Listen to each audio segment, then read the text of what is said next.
concept of grit.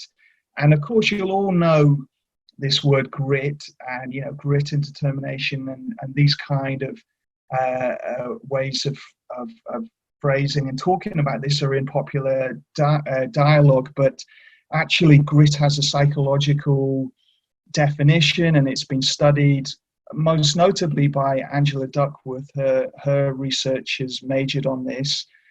She's at the University of Pennsylvania, and she's really unlocked some of the understanding of grit and how important it is for our lives, and actually pursuing goals. So her definition of grit is it has these two components. It's the ability to stick to long-term goals and the ability to keep going despite adversity. So sticking to long-term goals, so it's a long-term process, and persisting despite adversity, which, this is going to be a very much linked to energy levels. So adversity will come up when we're pursuing a goal, and suddenly we'll feel really tired and like it's not the time to do it, and it would be time to put it off and avoid. And so she actually goes on to explain further that where talent counts once, so talent only counts once, effort counts twice. And she's done this as kind of interesting mathematical formulas. So you have talent times effort equals skill. So talent times effort equals skill. And then skill times effort equals achievement. So, we've got this double counting of effort there, effort. And really this grit and this effort predicts achievement across many domains. It's been researched in everything from school, university, the military, other training programs, and grit really predicts so much in these domains. So the next obvious question is, how do we cultivate grit? Grit is one of these psychological characteristics that has a profile. So we'll all either be very naturally very gritty, or we might feel we're not so gritty actually. But the brilliant thing is, just like all growth mindsets, it's something we can develop and cultivate. And I wanted to develop a bit of a grit plan. So this is the bit to get your notepad, and we'll note down some areas where we can develop grit and improve it. And then for you guys to kind of note down what your methods would be under these different headings. So I'll kind of talk you through each heading as we go through, and then you guys can list some ideas. Feel free to put anything in the chat bar as things come up, any ideas come up. Number one for grit is that we're going to have more of it if we pursue things that we really find interesting, so our own interests. So something we value, a value-based activity. We've talked about values a lot on Mindset. So, it's something that in our heart we really want to do and want to perfect and get better at. And when people struggle with this, I say, think back in time. If you can't think of something, I'm sure many of you on this call can think of something immediately, and probably your work and your hobbies and other aspects of your life will come to mind. But sometimes, I work with people who've really lost contact with anything they find of this level of interest that they could develop grit with. So if you find yourself in that place, I think go back in time, through 10 years, 20 years back to childhood even, and we can always find something if we go back far enough that we care about and have interest in, that we could develop grit. Now, of course, our mind might come in and block that and say, oh, you can't do that anymore, or you weren't any good at that, or you don't have time for that, or any of the reason given the brain will come up with, and we can use mindfulness as we've been doing on these calls to tackle that. But find an interest. So identify on your piece of paper an area that you'd like to cultivate more grit in and more interest, or not more interest, you're interested in and you'd like to cultivate grit. And once you've got that, the next principle is really the old adage of practice, practice, practice, but specifically deliberate practice. So this is a type of practice where we identify the specific skills and isolate them that we need to get better at what we're doing. So pick a sport, tennis, You identify the different strokes, the physical movement, the different components of that, the muscle sets you need to strengthen, and fitness things you need to improve, and then the skill based, your hand-eye coordination, your aim, and you can tell as I talk, I'm no tennis expert, but like anything like that, we isolate what are the specific skills that we want to do deliberate practice with. And deliberate practice is different to flow. So flow is a concept we've talked before, where we kind of get in the zone, we're playing just at the edge of our skill level, we get very absorbed. It's a high enjoyment, engagement and absorption state that when you come out of it, you think that was wonderful. So in tennis, that would be you playing at the edge of your skill level against someone who's well matched, and you're really in the zone. Deliberate practice, you're actually pushing that zone of skill, so it actually can be quite frustrating, and we have to really persist and keep going even when it becomes difficult. So that comes on to the next one. So for that one, when would you do some deliberate practice? Can you identify the skills for the interests you talked about, and when can you start doing some deliberate practice on this? And I'll give another example for this. So, it isn't just practice, because if you think about something like driving, typically all of us, when we've driven for many years, you don't actually get better and better. In fact, your partner might tell you you've got worse. Certainly I've been told that at times. And this is because you are not isolating specific skills to practice them. So if you went and did an advanced driving course or something like that, you'd get better because you're doing deliberate practice. But if you're just driving every day, it's not focused and targeted, so you're not going to actually push that zone of skill. So it has to be deliberate practice. Then, how do we motivate ourselves to do this? We connect with values, meaning, and purpose. So what are the values that you're going to put in there? Is it mastery? Is it skill? Is it achievement? Is it family? Is it a way of supporting your family? Is it, fun, enjoyment? What are the values that are going to drive this? And values are these qualities of action and behavior, the way we want to be in the world. Meaning and purpose. So what's the bigger meaning and purpose beyond you? Do you want to master this for the art or the sport's sake, or is it part of a team, or is it part of society or your family or wider human endeavor? So what's the kind of greater purpose here? Taking the sports example, if people connect with a whole team, individual athletes, if they connect with this sense of team, and they're not just doing it for themselves on their own, people achieve a lot more and have more determination and kind of grit there. Then we've got the mindfulness skills to work with the barriers, the thoughts and feelings. So go back to previous mindsets, think about, notice and naming, so we can step back and observe the inner critic and then focus where we want to. Can we use name the story? Can we use any of the other unhooking and diffusion skills we've talked about? So go back to previous weeks, and this is just how we tackle the barriers to grit. When our mind says you don't want, you shouldn't do this, you shouldn't have to do this. And we did a lot of this yesterday, actually, how we tackle those barriers. And then we've got behavior tools. So these are all the behavior tools, and again, we've covered a lot of these over previous weeks, that are going to support the development of grit. So things like accountability, who are you going to team up with to develop grit? Do you know anyone in your life who's particularly gritty, and you can kind of get inspiration from them?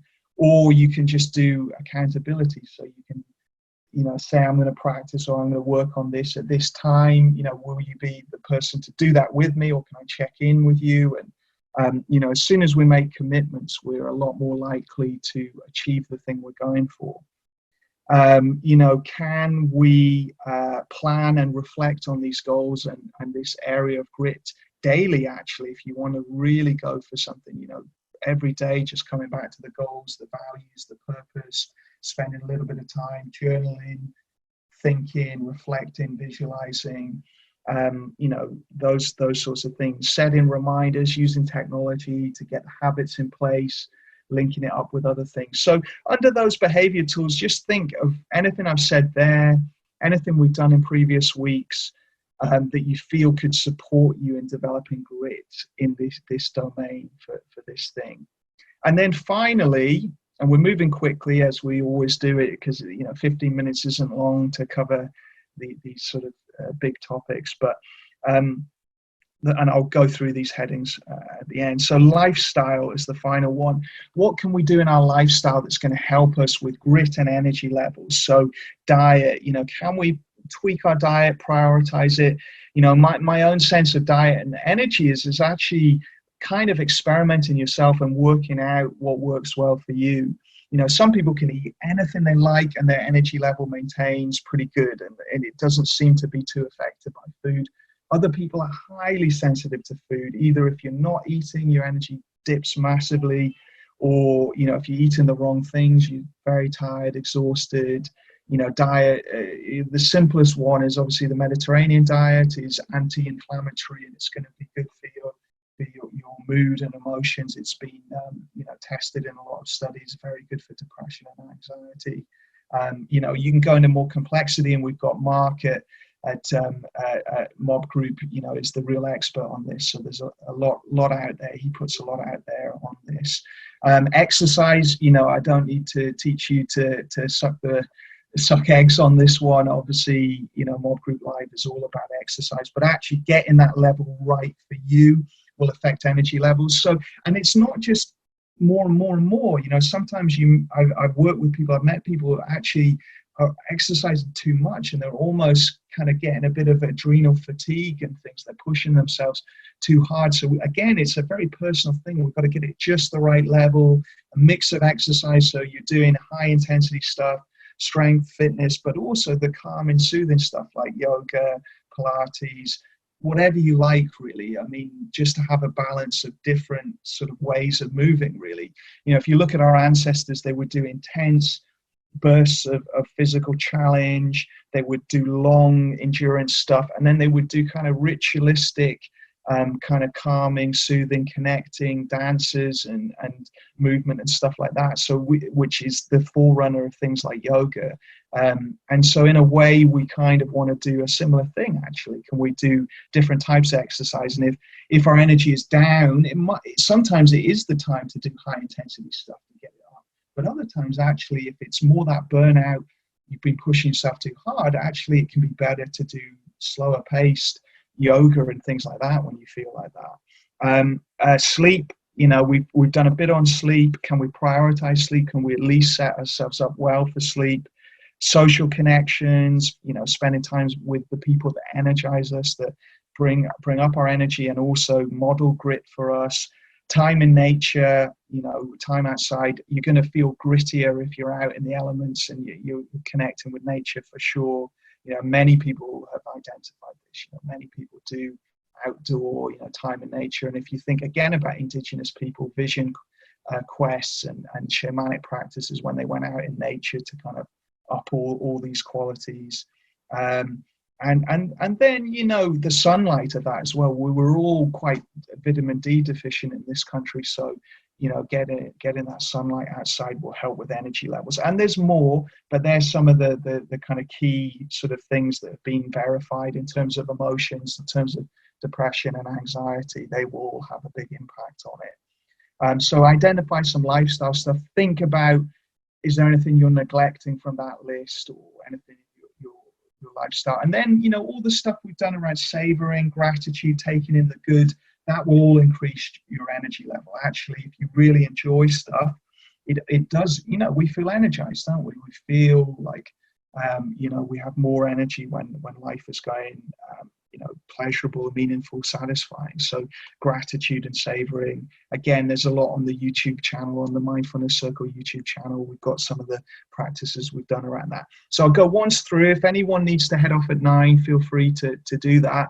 But I'll just go once through that plan, and you probably won't have got all that down. So take this away and work on it. And also maybe do the thing we do where you set an alarm on your phone for a week or 2 weeks time to come back to this material. So once more, how do we develop grit? So Pick an area of your interest, something a value-based activity. Deliberate practice, make time, identify the specific skills, work in a targeted way. Have a coach or a mentor. Actually, that's another side of that is particularly helpful for deliberate practice, is to have someone looking from the outside and helping you identify those deliberate areas to target. Connect with values, meaning and purpose. So these values, these qualities of action, the wider meaning and purpose, what it means beyond you and your mind and your world.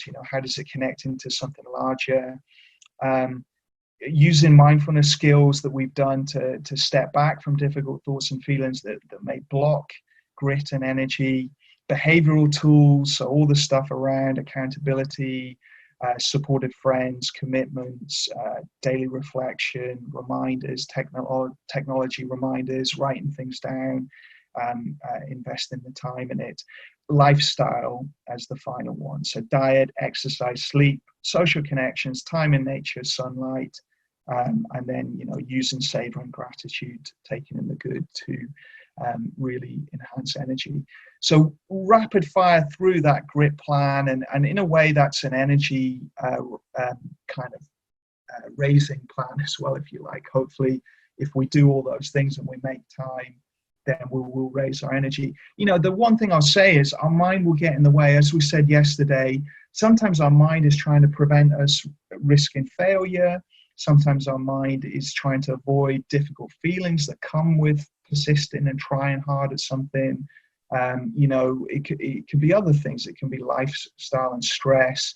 All these things will come up to block our energy and to block our grit at times. And so we can just get better and better. Even if you feel you're not gritty now, you can cultivate this. If you're very gritty, great. You can just build it even more and actually maybe be more targeted on where you apply it if you are highly gritty. But even the most gritty people, I've worked with some people who would score very highly on a grit scale.